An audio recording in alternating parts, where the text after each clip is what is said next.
It's Monday, March 4th. In the first clear acknowledgement by the Pakistani leadership that it has been in touch with the Jaish-e-Mohammed since the Pulwama attack, Pakistan Foreign Minister Shah Mahmood Qureshi, in an interview to BBC News, said, in response to a question pertaining to Pulwama, that there was, quote, still confusion over whether the Jaish-e-Mohammed had claimed responsibility for the attack or not. The confusion is that the leadership of the Jaish-e-Mohammed, when contacted, said no, they have denied that. That's the confusion, the minister said. When asked who contacted the group's leadership, Qureshi said the people who are known to the Jaish-e-Mohammed. And they've said that we weren't responsible. They claim no responsibility. But they issued a press release on their official channels. We all received it. What I'm saying is there's confusion. There are conflicting reports on it. Through the interview, as also an earlier one with CNN, evidently an effort by Pakistan to rally international opinion, Qureshi made boilerplate claims like Pakistan's unwillingness to let terror operate from its soil. Meanwhile, Pakistani journalist Taha Siddiqui tweeted audio of a man he identified as the Jaish-e-Mohammed leader, saying, in a sermon in Pakistan, a JEM leader accepts Indian planes were targeting their center in Balakot.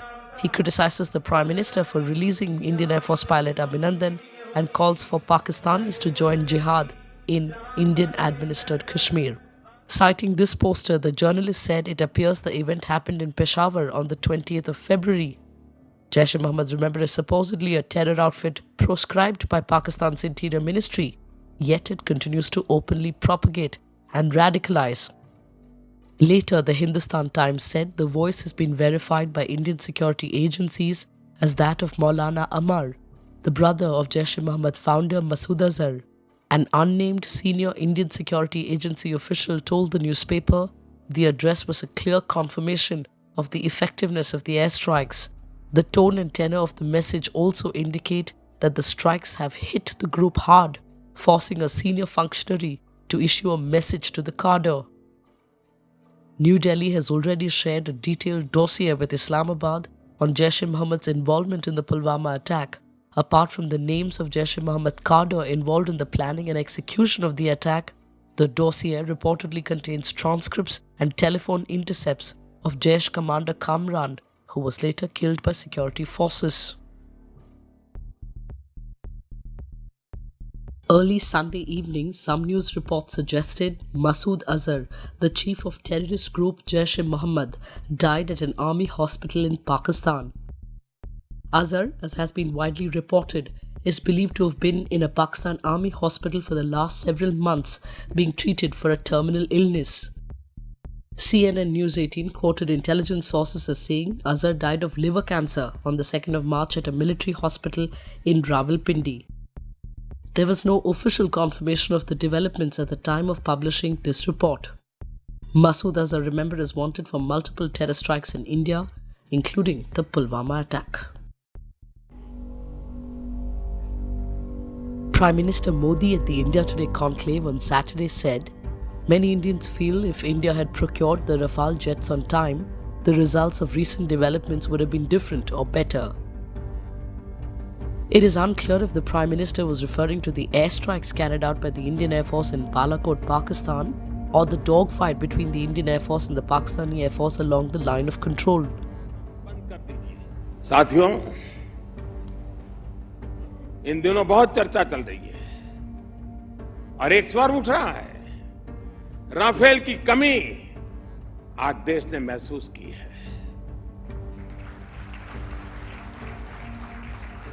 आज हिंदुस्तान एक स्वर में कह रहा है कि अगर हमारे पास आज राफेल होता तो शायद इससे भी नतीजा कुछ और होता। और ये बात हम साफ साफ समझे कि राफेल पर पहले स्वार्थ नीति, उसके कारण और अब राजनीति के कारण देश का बहुत नुकसान हुआ है। मैं इन लोगों को स्पष्ट कहता हूं कि मोदी विरोध करना हो तो जरूर कीजिए, हमारी योजनाओं में कमियां निकालिए। उनका क्या असर हो रहा है, क्या नहीं हो रहा है, इस पर सरकार की भरसक आलोचना कीजिए। आपका हमेशा स्वागत है, लेकिन देश के सुरक्षा हितों का, देश के हित का विरोध मत कीजिए। आप ये ध्यान रखिए कि मोदी विरोध की इस जीत में मसूद अजहर और हफीज सईद जैसे आतंकियों को, आतंक के सरपरस्तों को सहारा न मिल जाए, वो और मजबूत न हो जाए। While the Prime Minister's remarks are clearly aimed at his political opponents and spoken in the context of the debate over corruption in defense procurement, the statement begged the questions. If the Prime Minister is referring to the airstrikes, is it an admission that the strikes didn't achieve the intended target or didn't achieve it fully? If the reference is to the air skirmishes, does the Prime Minister believe the outcome could have been different? The statement served the unintended purpose of propaganda by the ruling party in Pakistan, which tweeted this.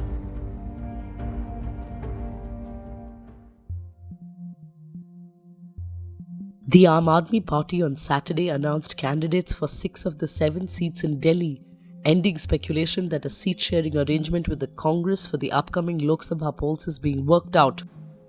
AAP leader Gopal Rai said Congress President Rahul Gandhi had refused a proposal for an alliance during a meeting of opposition parties in February. The Delhi unit of the Congress party is believed to be strongly against a tie-up with the Aam Aadmi Party. At a rally in February, Delhi Chief Minister Arvind Kejriwal had said, "We are tired of convincing the Congress to form an alliance, but they do not understand. If there is an alliance, the BJP will lose all 7 seats in Delhi it currently holds." Well, the Congress's vote share was just about 9.5% in the 2015 Assembly elections, in which the Aam Aadmi Party won 67 of the 70 seats. Congress believes support for the party is now growing. The Aam Aadmi Party is clear. Both the Congress and the AAP have almost the same vote banks, or appeal to the same vote bank, and so a lack of tie-up will result in a split in votes, aiding the BJP. Have you heard of chronic obstructive pulmonary disease, which killed close to 1 million Indians in 2017? Do you know what causes COPD, which was responsible for 13% of all Indian deaths in 2017 and has been named the second highest cause of death in the country after heart disease? Well, even with 7.5 million Indians at risk, chronic obstructive pulmonary disease remains relatively unknown and often undiagnosed, reports India Spend. So what is chronic obstructive pulmonary disease? Described as an incurable and progressive condition, COPD causes chronic lung damage through either the long-term inflation of airways or damage to air sacs, which are responsible for the exchange of gases inside the lungs, leading to cough, wheezing, and shortness of breath. So far thought to be caused mainly due to the smoking of tobacco, as is the trend in the West, it is only in the last 10 years that pollution-related causes of chronic obstructive pulmonary disease have come to the fore in developing nations. In an interview with Dr. Sandeep Salvi, one of the lead researchers on the pollution COPD link, India Spend found that stubble burning, use of firewood and biomass as fuel are primary causes of chronic obstructive pulmonary disease. In spite of a wide incidence rate, though, it remains underdiagnosed, found India Spend. One of the reasons is the use of spirometry to diagnose the disease. Spirometers measure the movement of air in and out of lungs when a patient blows into it. But most doctors do not have access to spirometry and attempt to diagnose the disease using physical examination and patient history instead, reported India Spend. Meanwhile, most doctors are themselves unaware about spirometry, have not been taught about it in medical colleges, and are unable to use the device or interpret the result, Dr. Salvi explained. A situation not helped by the fact that the cost of a spirometer is 4 times that of an ECG machine. And finally, Roger Federer has struck a century. The Swiss legend won his 100th career title on Saturday, defeating Stefanos Tsitsipas in the final of the Dubai Championships. Federer becomes only the second man to achieve the feat after America's Jimmy Connors, who ended his career with 109 titles. Martina Navratilova won 167 titles in her career. That's it for today. You have yourselves a good Monday. Love your morning fix?